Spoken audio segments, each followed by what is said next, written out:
The Imperium always prevails in the end. This begs a question. Why is it so? Because Chaos Legions enroll in their ranks crazy lunatics, traitors and bloodthirsty mob? Because half of the Imperium's enemies are primitive and disorganized Xenos? Is it really the strict discipline, power of ironclad faith, hierarchy and war machine of the Imperium ensure success? Let's look at the making of an elite Astra Militarum force, Tempestus Scions.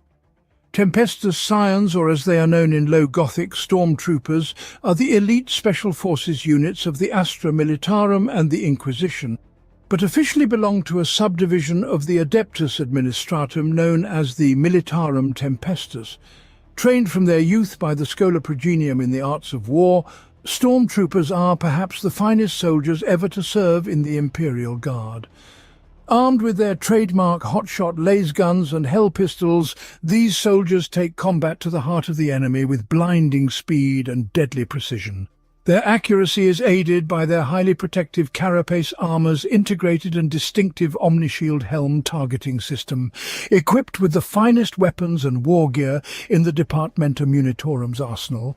Tempestus Scions are trained to carry out missions beyond the capabilities of the rank-and-file guardsmen.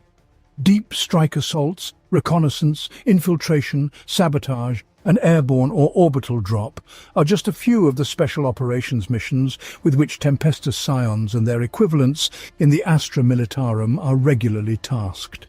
They are the very best that the Imperial Guard has to offer, each man a perfect specimen of health and moral purity, forged by experience and training not into a simple soldier, but into a one-man assault squad. Exceptionally skilled warriors descended from the very finest of the Imperium's noble bloodlines, both Tempestus Scions and Commissars obey and enforce the will of their superiors with merciless efficiency. The Imperium of Man holds 1,000,000 worlds and takes its tithe of military personnel from every single culture within its bounds. Despite this nearly inconceivable scale, the commands issued by the many Imperial authorities must be followed unflinchingly in order for the Imperium to endure. Hesitation would result in the swift collapse of the Emperor's realm. Tempestus Scions and Commissars are indoctrinated in the Imperial creed from youth, serving no culture but that of loyalty and the swift execution of their duties. It is they who possess the tenacity and resolve to undertake the toughest missions. It is they who get the job done. Tempestus Scions are disciplined elite special operations soldiers who fight without question or hesitation until their orders are fulfilled. Commissars are harsh yet inspiring leaders who ensure that every military objective is achieved, no matter the cost. Without the iron-willed resolution of both, the Imperium would be severely weakened in its darkest hour. As well as being the elite wing of the Astra Militarum, the Ordo Tempestus is the training ground for the Imperium's finest martial operatives outside of the legendary Adeptus Astartes. It works alongside the Schola Progenium, whose facilities are governed by the Ecclesiarchy, to provide key imperial institutions with the best recruits the galaxy can provide. The Schola Progenium takes a constant influx of war orphans from the embattled worlds of the Imperium of Man. These young individuals are officially known as Progena Novum. Mindscaped, schooled and trained to an almost inhuman degree, those who pass their trials of compliance and make it past selection day are then split off to serve in the different organs of the imperial hierarchy. The majority of these cadets are assigned to the Schola Tempestus, where they complete the grueling training necessary to become Tempestus Scions. The death rate amongst each year group of recruits is high, for the Schola Tempestus is as merciless as it is efficient. After 3 standard years of intense physical and mental conditioning, those who survive their training are assigned to a Scions regiment and join the Militarum Tempestus in earnest. From that point on, they are issued with the very best of equipment and resources the arsenals of the Ordo Tempestus can provide. In return, they are expected to give their lives in the service of the Imperium and to obey the orders of their superiors without question, no matter the horrors that confront them. Only those progena with the strongest minds and most unshakable resolve are given the chance to join the Officio Prefectus. Assuming they can prove themselves able to put aside such ephemeral concerns as humanity and compassion, come selection day, these prospective commissars are assigned to the Schola Prefectus. There they spend several standard years learning the finer points of the Imperial Creed, the Tactica Imperium, and even sections of the Codex Astartes. Once each of their spheres of knowledge is complete, they will be given the uniform and authority of a full member of the Officio Prefectus. Entrusted with a bolt pistol, the holy instrument of authority and vengeance presented to all of their brethren, and frequently given a power sword for close quarters fighting. The Commissar is ready to instill discipline and strike the fear of the Emperor into all those within the Ordo Tempestus. Female progenitor cadets, who show both physical aptitude and a burning faith in the Emperor, will be sent to the Adepta Sororitas via one of the bodies that govern their ancient orders, the Convent Sanctorum or the Convent Prioris. It is there that the sisters in training learn the secrets of the mechanical wonder that is power armor and how to wield the Holy Trinity of bolter, flamer and melter. Males who take the creed of the Emperor into their heart and evince an almost supernatural degree of faith will instead be requisitioned by the Adeptus Ministorum. Some of these find themselves seconded to Astra Militarum regiments, much like their Commissar contemporaries, whilst others bolster the Adepta Sororitas, go back into the Schola Progenium as drill abbots, or even lead armies of the faithful. To join the Adeptus Ministorum is an honour beyond measure. From amongst their ranks, the most devout leaders of the Imperium are born.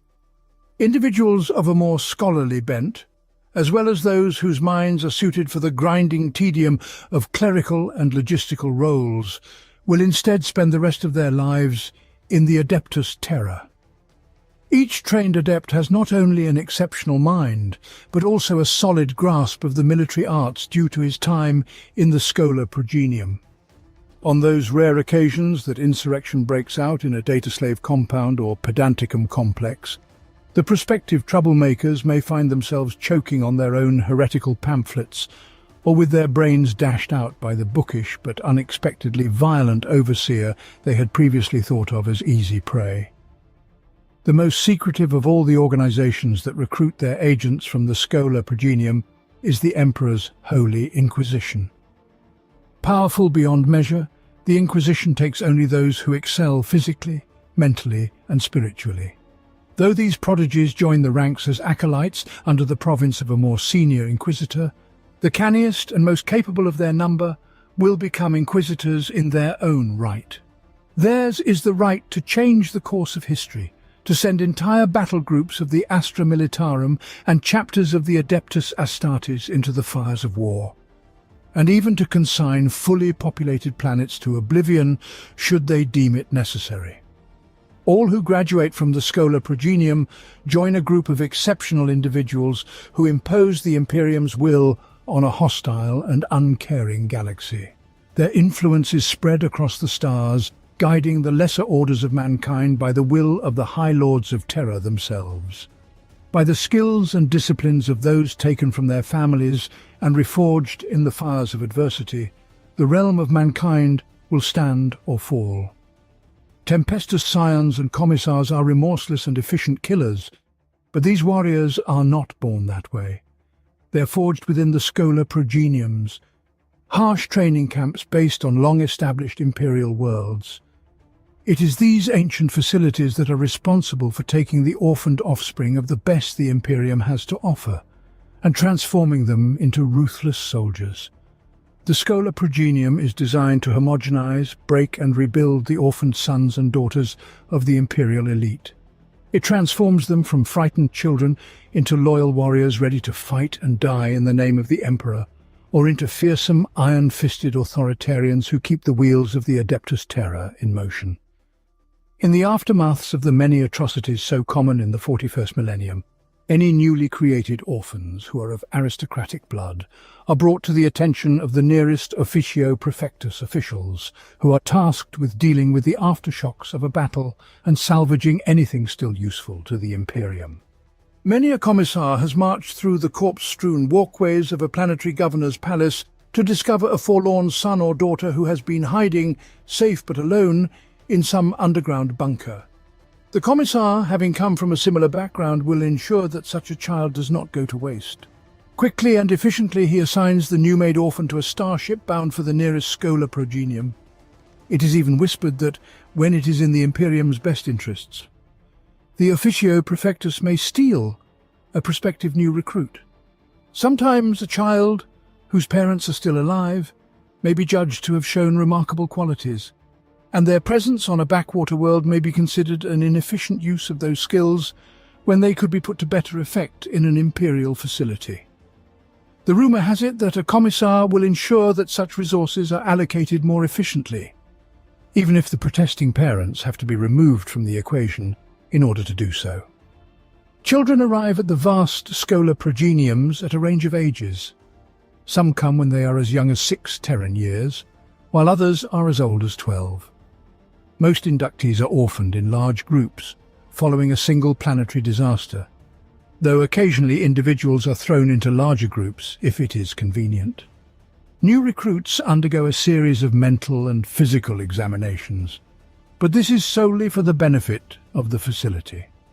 Should the cadet have been gleaned from a planet on the wrong end of a plague or spiritual rebellion, then the last thing the drill abbots would want is for that same corruption to break out within a confined, isolated complex and savage its young inmates. Cadets are divided by age to form training groups that will ultimately, in the case of the Militarum Tempestus, form the basis of their full battle regiments to maintain a sense of brotherhood. Group sizes can start off as large as several hundred at any one time, though those who would not make worthy servants of the Imperium are quickly weeded out and are not seen again by their classmates. Whereas the Astra Militarum is made up of soldiers from a huge number of different cultures, the progenia of the Schola Progenium do not permit cultural variety. Though they may arrive there from different worlds, they are quickly recast in the same imperial mould. As a result of this, they can be relied upon to put the orders of their superiors first and foremost before any other loyalties. So that the Schola Progenium becomes their sole reality, cadets are taught to forget their old existence. They are stripped of their former clothing and of any belongings they may have brought with them. They are issued only with simple black uniforms and standardized equipment and training gear, which they are expected to wear and use throughout their training.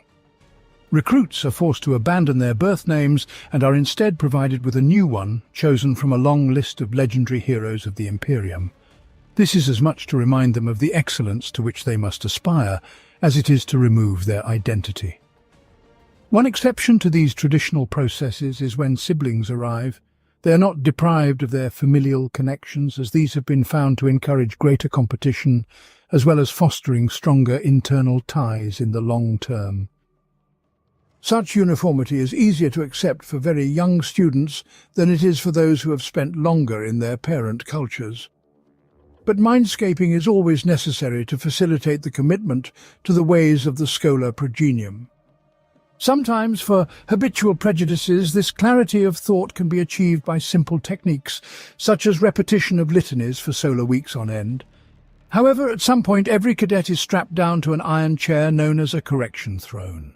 Needles are then inserted through the rear of the cadet's skull, and their heads are flooded with dirus, a neurochemical fluid that cleanses their synapses, wiping away old memories and paving the way for new information.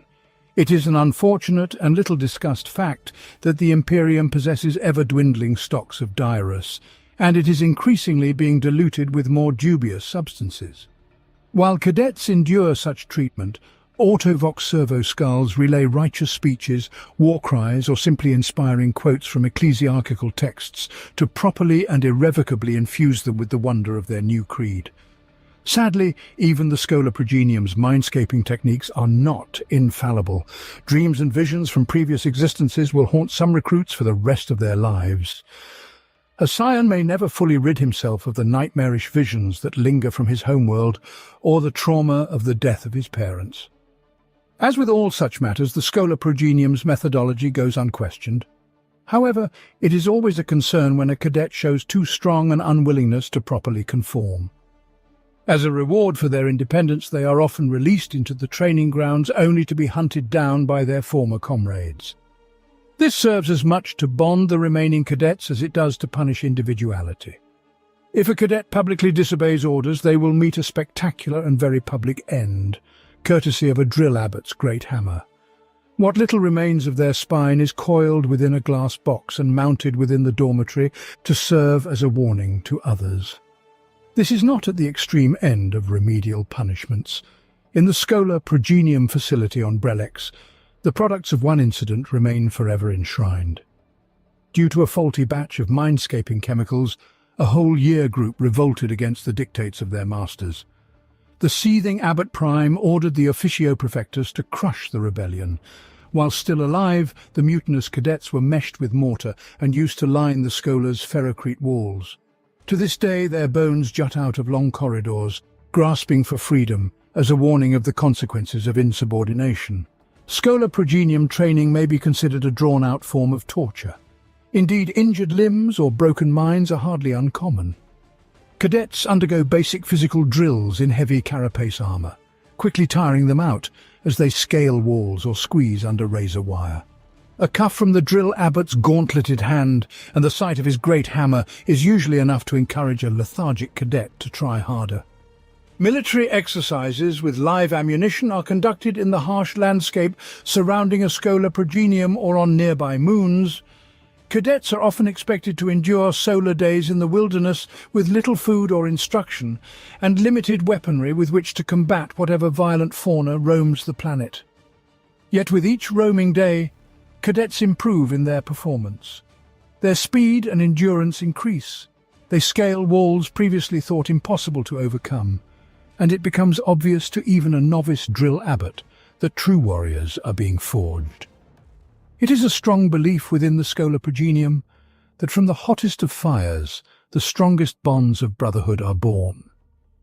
Whatever the technique, this tutelage serves to better divine what path a cadet is suited for, as well as preparing them for the brutalities of the 41st millennium. Indeed, the training regimen within the Schola Progenium exists not just to create highly skilled combatants. Amidst the trials and challenges, the drill abbot will constantly assess and reassess as to who will make an excellent Tempestus Scion, an excellent commissar, or who would be better suited within the Adeptus Terra. However, some scholars use more esoteric methods of selection. For example, the Abbot Prime of the Schola Progenium facility on Sanctus Omega is a known reader of the Emperor's Tarot and uses the mystical cards to steer his judgment or decide upon a cadet's path. Technically, no one role is considered more prestigious than another, though commissars are generally held to be the most redoubtable of the Schola's trainees. Each graduate has a highly specific role within the Imperium at large, and such skills need to be discerned well in advance of the trials of compliance, the most important stage of a cadet's time at the Schola Progenium. Each Schola Progenium employs one or more challenges to separate those who will become commissars from those who will join the Militarum Tempestus.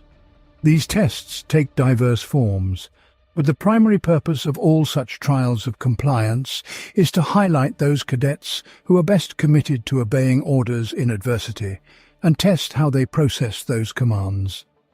Of course, a percentage of the supplicants fail in their allotted task. Many end up as equerries or thralls of the Schola Progenium. Some of these disappointments may work through their sentences as menials and eventually be permitted to join the regular Astra Militarum. Ever eager to prove their worth, these few may yet become imperial soldiers. For potential Tempestus Scions, trials of compliance may involve live-fire exercises in the hallucinarium. In endless labyrinths, cadets are constantly exposed to strange visions and false suggestions. Yet the prospective initiates are expected to follow the correct orders without hesitation, no matter how strange those orders may be, and no matter how monstrous the entities they come up against. There are timed physical tests too, such as scaling the grand facade of the facility whilst constantly chanting that particular Schola Progenium's motto. Should the candidate's incantations slip out of sync from the metronomic tempo of the servo skull hovering nearby, the cadet may soon have gunfire to contend with, in addition to the high walls. For potential commissars, the trials of compliance usually take even more esoteric forms. Without knowing it is a test, a cadet may be commanded to locate one of his closest colleagues, a comrade with whom he has shared the trials and tribulations of the Schola Progenium over many years, and shoot them through the head. Such a callous execution order serves a dual purpose, as it proves that the cadet commissar can not only follow imperial orders, but that he or she will have no problem killing stubborn officers when in the heat of battle. However, the Schola Progenium recognizes the danger posed by a highly trained candidate who shows the promise of a commissar, but who cannot follow such an order. Prospective commissars who fail this trial will end up being victim to the same challenge issued to another candidate or released as quarry for a group of potential scions. The few brave adepts within the Adeptus Ministorum who suggest that all of this is a waste of good talent are reminded that these trials are essential to wean out the truly remorseless from those haunted by doubt. Besides, there are always thousands more orphans delivered into their hands each standard year. Such losses are hardly of import. After successful cadets have survived their various trials of compliance, the drill abbots will allocate them their path in an event known as Selection Day. It is then that the truly hard challenges begin. Selection days in the Schola Progenium mark the point at which a cadet is assigned their destiny. Cavernous void ships descend into planetary orbit, ready to export progeny to their new roles. From dawn to dusk, amidst the slow incantation of ancient litanies and clouds of incense, cadets are divided according to their selected path. A good many discover that they are to head into the ranks of the Adeptus Terra. Those young women who show not only fine military skills, but strong signs of faith, are prepared to journey to training convents of the Adepta Sororitas' Orders Militant, while others may join the Adeptus Arbites. The most talented warriors are chosen for the Militarum Tempestus and Officio Prefectus. Each group is assigned to a starship and consequently dispatched to the appropriate Schola Tempestus or Schola Prefectus for more advanced training in their chosen discipline. The Schola Progenium exists to adopt children whose parents died in the Emperor's service and train them to become the bedrock of the Imperium's defense and governance. The Schola's graduates are scattered across imperial society. The Ecclesiarchy, the Administratum, Adeptus Arbits, Commissariat, Adeptus Sororitas, or even the Inquisition. However, for those who prove to be particularly martial and aggressive, the Schola reserves its most difficult and dangerous training. This is the instruction provided to the famous Astra Militarum and Inquisitorial Tempestus Scions. Stormtrooper training begins immediately after the Schola Progenium's primary educational course, but does not supplant it. After all, potential Tempestus Scions are expected to be more than simply warriors. Each is expected to be well-schooled in basic education and imperial lore and history, and unwaveringly loyal to the God Emperor, something a Schola education works diligently to impart. Although the vast majority of stormtroopers are progena, orphans trained at the Schola Progenium, at times a senior official of the Imperium, such as an Inquisitor, uses their authority to have an adult individual inducted into the Tempestus Scions training course of the Schola Progenium. In these situations, the Schola Progenium's drill. Abbots make no distinction between a barely teenage new recruit and a grizzled veteran with years of service, and any complaints those veterans may have are quickly crushed under the weight of training. When, or if, those recruits emerge as full stormtroopers, they are often removed from their squad and assigned to serve their patron Inquisitor as one of his acolytes instead, to be selected to become a Tempestus Scion. In this manner happens but rarely, usually after some act of outstanding courage and dedication. The candidate must show developed martial skills, a strong mind resistant to terror and panic, and a deep faith in the Imperial Creed.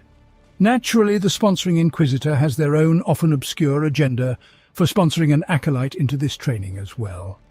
Stormtroopers make excellent throne agents, often serving as an Inquisitor's bodyguard in extremely dangerous situations, and they are highly valued for their martial training and military knowledge.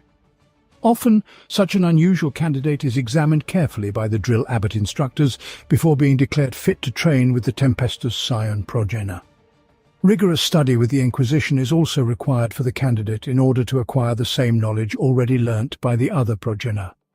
This often includes a deep understanding of the Tactica Imperialis, advanced stealth techniques, and a method to ensure basic and successful communion with the machine spirits of their special war gear, such as digital targeters and grav chutes.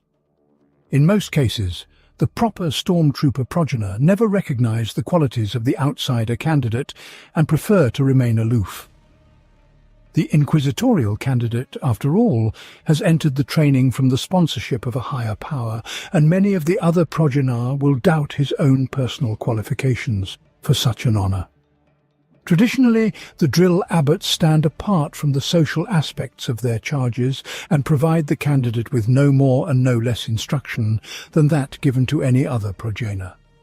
Many a grizzled Imperial veteran may find his pride difficult to swallow when treated no differently than a raw and untested recruit by the drill abbots. However, swallow it they must if they are to complete their training and fulfill the expectations of their sponsor. Should the candidate survive the grueling regime of harsh training, he is now an Imperial Tempestus Scion. However, candidates sponsored by the Inquisition are not meant to join a proper stormtrooper unit, nor to deploy with the Astra Militarum. Instead, these stormtroopers, with their training complete, are taken by their sponsor to serve a higher purpose, a permanent place on an Inquisitor's retinue of acolytes and throne agents. As a result of all mentioned before, Tempestus Scions are cold, proficient killers whose deadly firepower reduces foes to smouldering heaps of corpses. Trained in the Schola Progenium, these men commit to a rigorous program of physical and mental indoctrination that raises them to the peak of human conditioning. Loyal to the Emperor above all else, Tempestus Scions provide the Imperial High Command with a corps of flexible, nigh-incorruptible soldiers. Deployed sparingly, they can be depended upon to complete any mission, no matter how deadly. Racing into battle aboard armoured transports or plummeting down on grav chutes, the Scions are the sharp edge of the Imperial Guard war machine. Each squad of Tempestus Scions consists of veteran warriors, trained and equipped to the highest standard, protected by rigid armour-plate and reinforced ceramite plates. Scions wield a sophisticated range of high-powered weapons that perfectly complement their shock assault role, and their discipline is such that they can direct their deadly firepower to absolute optimum effect. Unlike the guardsmen of the Astra Militarum, Scions endure a brutally uncompromising training regime, ensuring that only the most skilled and resolute amongst them ever see battle. The Tempestus Scions form multiple regiments within the Militarum Tempestus, and each is a permanent unit, receiving a constant influx of new recruits to keep it up to full strength. By virtue of its members having been recruited from the orphaned progenitor of the Schola Progenium, each regiment is made up of soldiers originally hailing from worlds across the Imperium of man. With up to 10,000 men under arms at any one time, each regiment is also larger than most other Imperial Guard regiments raised from a single world. However, this huge force does not fight in a single place. Individual companies or battalions are instead sent to different war zones, and from there, individual stormtrooper squads are spread among the other Astra Militarum regiments in each war zone as required. The Tempestus Scion unit assigned to a war zone provides a corps of elite squads which are entrusted to carry out important missions requiring more training and initiative than are possessed by the average Imperial Guardsman. Stormtrooper squads, led by a non-commissioned officer known as a Tempestus, are effective at spearheading assaults into heavily fortified positions, infiltrating behind enemy lines and sowing confusion and panic. They are often dropped into the thick of combat from Valkyrie assault carriers, guns blazing before they even touch the ground. In some rare instances, several squads of stormtroopers will gather for a mission which is intended to be an annihilation of a target, rather than a taken hold. This task force is referred to as a Tempestus Scion Strike Force. Tempestus Scion recruits are chosen from the progenitor of the Schola Progenium, where they have been raised and educated and moulded into loyal and dedicated servants of the Emperor of mankind. They are then taught to use superior battle tactics and the use of more advanced equipment than the average guardsman. The regiments to which the Tempestus Scion squads are attached often regard the inimitably dedicated and better-equipped stormtroopers with a certain amount of animosity, referring to them by such names as Glory Boys and Big Toy Soldiers. Yet this rancor is nothing to the Scions themselves. Trained in covert operations and rapid insertion strike tactics, they go to battle confident that their every deed is for the good of the Imperium, carrying out their orders with merciless and uncompromising pragmatism. Regardless of the animosity or opinions of the average guardsman, the effectiveness of stormtroopers cannot be disputed, and even the most embittered guardsman thanks the God Emperor when a stormtrooper squad appears to turn the tide of battle and save the day.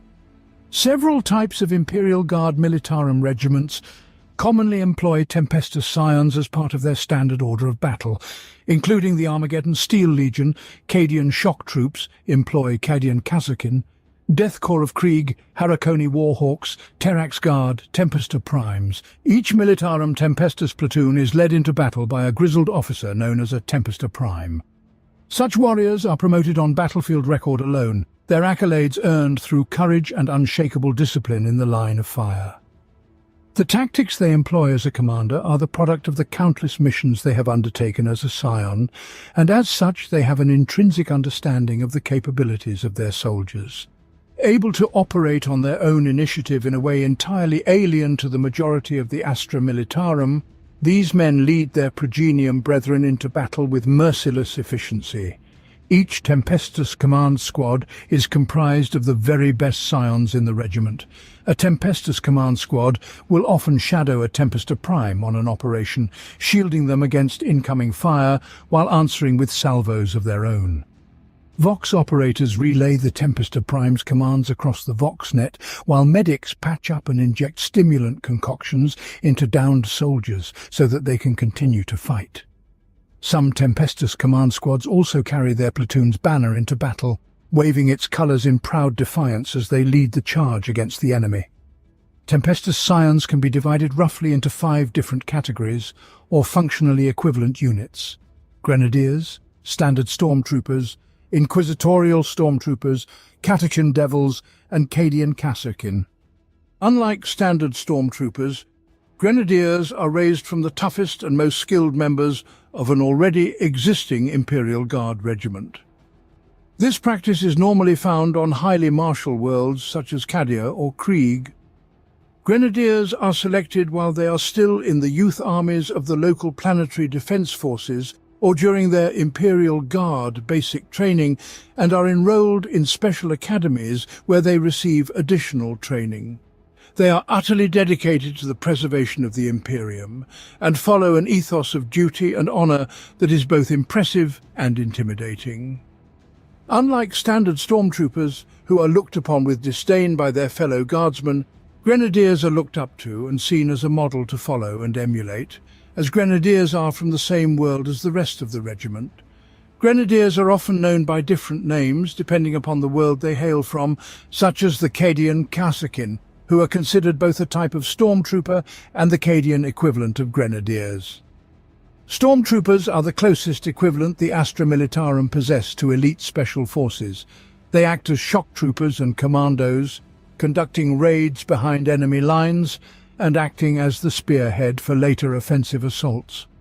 Stormtroopers are recruited from the orphaned sons of Imperial officials and military officers from all over the galaxy, such as planetary governors or high-ranking members of the Astra Militarum or Imperial Navy. Raised within a schola progenium under the care of the ecclesiarchy, they live a demanding life of prayer, study and physical exercise. This unremitting and punishing training regime hones their minds, bodies and skills to the very peak of human perfection. These potential stormtrooper candidates are notable for their outstanding skills in the arts of war, but lack the iron personalities and charisma that would earmark them to become an Imperial Commissar or Imperial Guard officer, or the affinity for space warfare that would make them an Imperial Navy officer. They are usually not from the same regiment or homeworld as those they serve with. Due to this origin, their superior war gear and training, they are often called glory boys or big toy soldiers by the average guardsman, who are jealous of their skill and access to specialized gear. Wearing highly protective carapace armor and armed with armor-piercing hellguns, a single squad of stormtroopers can be more dangerous than an entire company of regular guardsmen. The Inquisition maintains a number of fortresses throughout the galaxy, both secret and known to the inhabitants of the Imperium. Inquisitorial stormtroopers are used by the Inquisition to guard their fortresses and the black ships as they make their purity runs across the Imperium's sectors, as well as to augment an individual Inquisitor's personal forces with reliable and effective soldiers. Many stormtroopers of particular skill are chosen to become an Inquisitor's throne agents. Inquisitorial stormtroopers are selected from families with a record of unwavering faith in the Emperor and prior duty to the Inquisition. They are trained and equipped in a manner similar to standard Militarum Tempestus stormtroopers, albeit lacking the rapid insertion and infiltration skills, as they are not expected to undertake such types of missions. Such activities are more often carried out for the Inquisition by the Officio Assassinorum. Catachan jungle fighters regiments of the Astra Militarum include squads of warriors exceptional even by the exacting standards of their birth world. These seasoned jungle fighters are deadly in close combat and also carry a versatile array of ranged weapons. In Catachan regiments, these troops are called Catachan Devils, in reference to their famous kill knives and the voracious predators of their world whose fierceness they emulate in combat. These Special Forces squads consist of 1 veteran sergeant and between 4 and 9 Catachan Devil guardsmen. Some squads may even include a veteran Catachan officer. The most famous of these deadly warriors is Sly Marbo, a man renowned as the one-man army. Catachan are the elite of the Cadian shock troops regiments and part of the Imperial Guard structure, formerly dedicated to the security of the fortress world of Cadia. Their name comes from the title of the heavily defended fortress cities of Cadia, which were called Casas in the Cadian dialect of Low Gothic.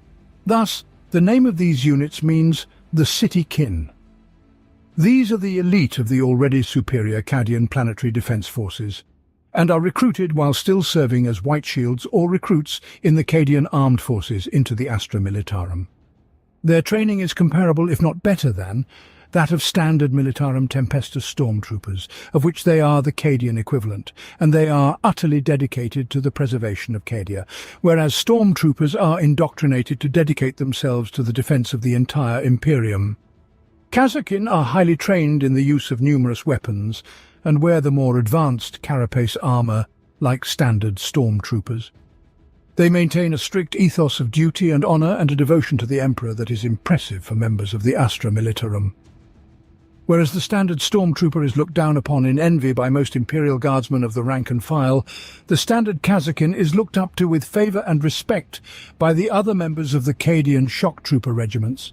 The Kazakin were the ultimate defenders of Cadia from the enemies of the Imperium, such as the ever-present forces of chaos, and they led the charge in defense of Cadia, particularly during the early days of Abaddon, the despoiler's 13th Black Crusade in 999.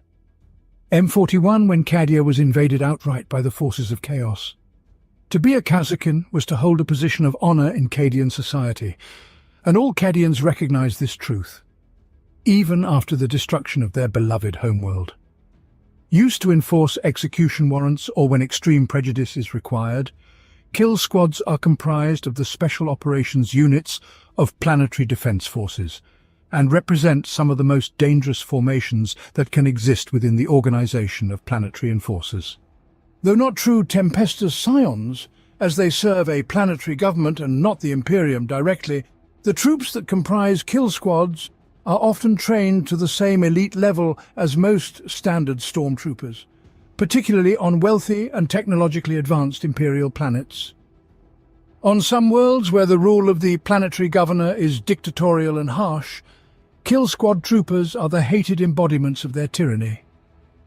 The regiments of the Militarum Tempestus Scions depend upon their all-purpose Taurox primes to deliver the target fury of the Imperium across all manner of hazardous war zones and through almost impossible conditions. Given the vehicle's long-standing service with the Scions, many Taurox primes have become notable for supporting the elite warriors during remarkable victories. They are often painted in each regiment's colours and given colourful names. The Valkyrie assault carrier and the forces of the Militarum Tempestus are an almost perfect match. the training and mission indoctrination of the Scions working hand in fist with the speed, versatility and firepower of the Valkyrie gunship. During combat operations, a Tempestus force will be granted dispensation to repaint these aircraft in the colours of their regiment. An Imperial Tempestus Scion of unknown regiment, arrayed in his carapace armour, slate monitron, omnishield helm, and wielding a flamer. The war gear used by the Tempestus Scions is far superior to the rugged, utilitarian weaponry of the Astra Militarum. Specialist training and maintenance is required by the Departamento Munitorum for each piece of kit. A Schola Tempestus cadet must pass a series of tests and earn the appropriate honours before even being allowed to use a hotshot lasgun in battlefield conditions. Each time a weapon or piece of war gear is mastered, the icon of that equipment is branded into his chest as a permanent sign of competence. Once the full suite of weaponry and war gear has been earned, a Tempestus Scion is able to wage war for solar weeks at a time without resupply in a wide variety of hostile battlefield conditions. Tempestus Scion's carapace armour is generally a sign of status and is mostly worn by Imperial officers and agents. Made from moulded plates of armourplace, ceramite or other strong, light but highly resistant materials, it can cover the entire body or just selected regions of the body depending on the desired level of protection. Tempestus Scions, for example, wear full-body suits of carapace armour, including an omnishield helm with a built-in targeting and imaging array, while most rank-and-file Astra Militarum soldiers are lucky to gain access to just a simple chest plate of flak armour to wear over more comfortable mesh or flak-weave suits. Some bodysuits have slots designed for simple carapace plates to be inserted in, so that the overall suits can be rapidly configured for as much or as little protection as desired. Damaged plates can in this way be more easily replaced without requiring the purchase of an entire new suit. Omnishield Helm is a special helmet used by Imperial Tempestus Scions. In hostile environments, a Tempestus regiment will don all-enclosing Omnishield helms, their resp masks proof against everything from industrial pollution to fully ignited atmospheres. When sealed, they allow Tempestus Scions to operate even in airless vacuums for limited periods of time. The multispectral oculum that attaches via suction to the wearer's eye sockets allow him to see in low light and occluded conditions with relative ease. Slate monitron Dextera configuration is the data slate worn upon the armoured forearm gauntlet of the typical Tempestus Scion, allows him instant access to his Tempesta Prime's latest command runes and war psalms. It also monitors vital signs, showing the pulse rate and health matrix of the wearer at all times so that his officer can instantly assess his condition. It was the slate monitron that led to the old guardsman jibe that Tempestus Scions are dead inside, for upon completion of their training their hearts are locked in an iron box mounted on their sleeve. A microbead or comm bead is a short-range radio wave communication device worn in the ear, good for communications out to about 1 kilometre, depending on weather conditions and the intervening terrain. Each fits discreetly in the ear, with higher craftsmanship models nearly undetectable in casual inspection. A simple breathing mask that covers the nose and mouth or entire face. These offer much better protection than filtration plugs and are used by stormtroopers in toxic environments or during attacks by chemical or even biological weapons. Hotshot lasgun Lucius Patton, sometimes also known as hellguns, hotshot weapons are almost exclusively used by high-ranking Imperial officers and elite forces who favour the higher power provided by these weapons over the greater rate of fire, but poorer penetration of the Astra Militarum's standard-issue laser weapons. While hellguns are rarely seen employed in the Imperial Guard outside of the elite Tempestus Scion units, hell pistols can be seen in use among many members of the Guard's officer corps, and among agents of the Inquisition, where their greater power often means the difference between life and death. Hotshot lasgun Riza Patton. Manufactured in the finest incantoriums that the Forge world of Riza can provide, this lasgun does not use a clip-like power pack as with those of the Imperial Guard, but instead a hyper-yield power array worn as a backpack rig. By adjusting this rig, the hotshot lasgun can be calibrated to emit bursts of such penetrative power they can punch straight through ceramite. At its maximum capacity, the lasgun operates in the 60 megajoule range and holds enough potential energy that it is warm to the touch. Charge packs are powerful batteries used almost exclusively by Imperial laser weapons. The cost of a charge pack varies depending on the class of the weapon. In all cases, it provides shots equal to the weapon's full clip value. The combat knife is the ubiquitous backup weapon for warriors all across the Imperium, be they lowly hive scum or the elite soldiers of a planetary governor. Some, such as the Catacomb fighting knife, are designed for a specific purpose, whilst others are more generic in nature. Imperial Infantryman's Uplifting Primer is a standard-issue Imperial text that covers a vast variety of topics. This book is possessed by all members of the Imperial Guard as part of their standard-issue equipment. The primer is a basic guide that details everything a guardsman needs to know: principles and regulations of the Imperial Guard, issued arms, attire, apparatus and equipment, basic battlefield policy and Imperial Guard organization and structure, elementary battlefield medical instructions, and a detailed guide on the foes of the Imperium. No guardsman should ever be found without possession of a copy of the Uplifting Primer, for the punishment is severe.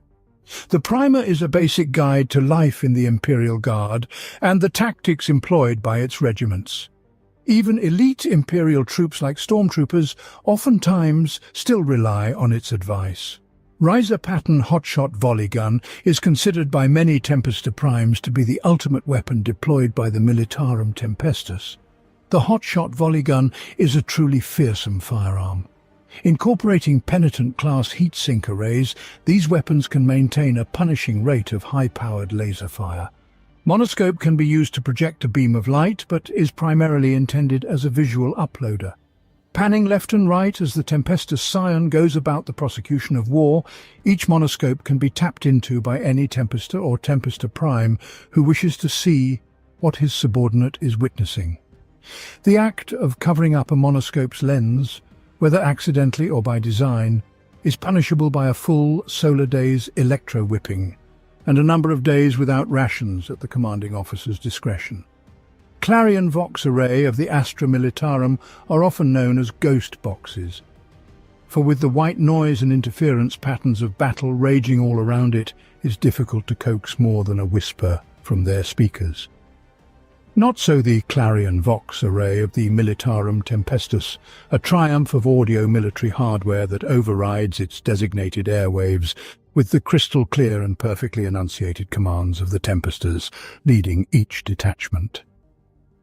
Martyr's Gift Field Service Medikit is a cut above anything issued to the Astra Militarum.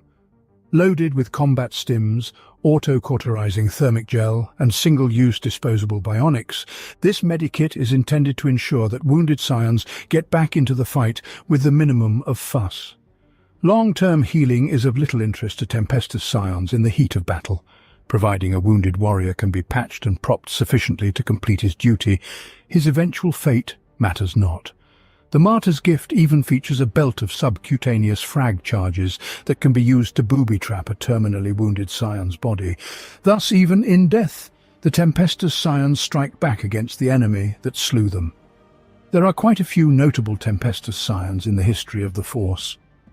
Tempestus Prime Salem Whitlock is the epitome of a Schola Progenium officer bold, courageous and utterly dedicated to the Imperium.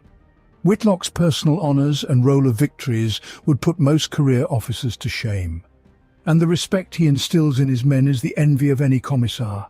The Tempestus Prime commands none other than the 50th Capic Eagles, the toughest, most decorated company of Tempestus Scions this side of Segmentum Solar. Though they number barely a single company, under Whitlock's command they are worth more than a regiment of regular guardsmen, and they know it. If Whitlock and the Capic Eagles have any flaw at all, it is their assumption that their orders will be obeyed to the letter regardless of whom they are delivered to.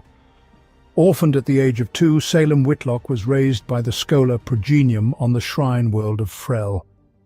During his youth, his determination, devout loyalty and natural leadership marked him out as officer material, and for many years it was believed he was destined to join the commissariat.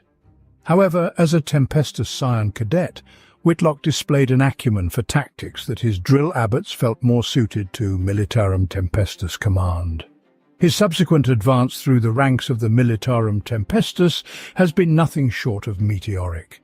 As a Tempester, Whitlock led the drop assault that brought the decade-long siege of Fortress Hellstar to a bloody end.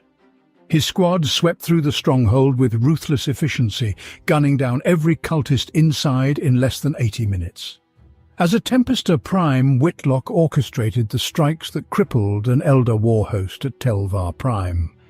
He then personally led the assault against the Xenos Witch Commander, who he slew while simultaneously redeploying his Valkyries and Vendettas to cut off the warhost's line of retreat, resulting in a bitter aerial duel that the Imperial Guard won through attrition and sheer determination. There are few Imperial Guard officers who can coordinate the actions of an entire company as fluently as Tempester Prime Whitlock. Even fewer can do so in the thick of the fight, where Whitlock can be seen barking orders while snapping off shots with his bolt pistol. Whitlock insists on leading from the front, facing the same dangers as his men and assessing the battlefield firsthand. It is this selfless bravery that inspires the Capik Eagles to victory, the same quality that saw them at the front when the fate of Alaric Prime hung in the balance. Militarum Tempestus is a reliable and remarkable force. However, their methods, like many things in the Imperium, raise questions. Hordes of chaos cultists are labelled as clueless brainwashed masses, and yet the Imperium literally tries to erase its elite soldiers' memory using volatile chemicals, the definition of brainwashing. The enemy's army is supposed to consist of crazed fanatics, and yet the slightest hint of insubordination or heresy is met with an instant execution.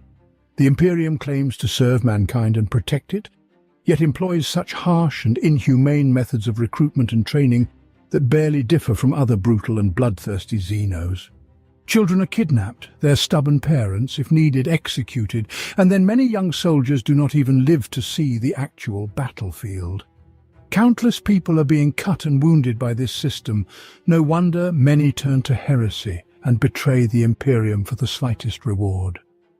Only those who truly comprehend the value of a necessary sacrifice can endure the hardships on their path of serving mankind.